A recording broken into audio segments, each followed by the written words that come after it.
In today's video, I'm going to teach you how to clean data in Airtable. First, open Airtable on your desktop and sign in, then open the base that holds the data you want to clean. Before you touch anything, consider making a quick duplicate of the base so you have a safe backup. That way, if a change doesn't look right, you can compare or roll back without stress.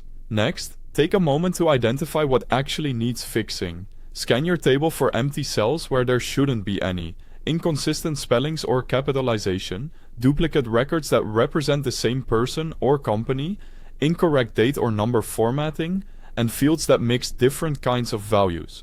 A quick pass to spot patterns will help you focus on the highest impact fixes first. Now standardize your field types. If a text field should really be a choice, switch it to a single select so everyone picks from the same list. Dates should be true date fields, so you can sort and filter accurately. Metrics should be number fields, with units set as needed, like currency or percent. After converting a field, glance through a few records to make sure Airtable interpreted the data correctly.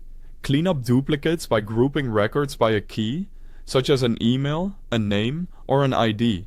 In each group, keep the record that's most complete, and move any missing details into it before deleting the extras.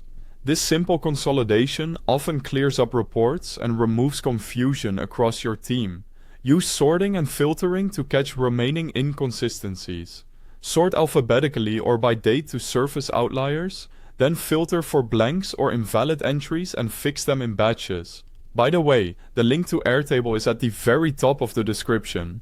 Open it now and follow along so you can clean your own data in real time. Add data validation to prevent bad data from coming back. Mark critical fields as required, replace free text fields with single selects where possible, and use forms to guide people to enter information the right way. The stricter the inputs, the fewer cleanup sessions you'll need. Finally, review and maintain. Create a simple view that filters for empty required fields or unexpected values, and check it on a regular schedule. Catching small issues early keeps your base accurate and reliable. That's how you can clean data in Airtable and keep everything organized. If this helped, feel free to revisit it during your next cleanup session. Thanks for watching.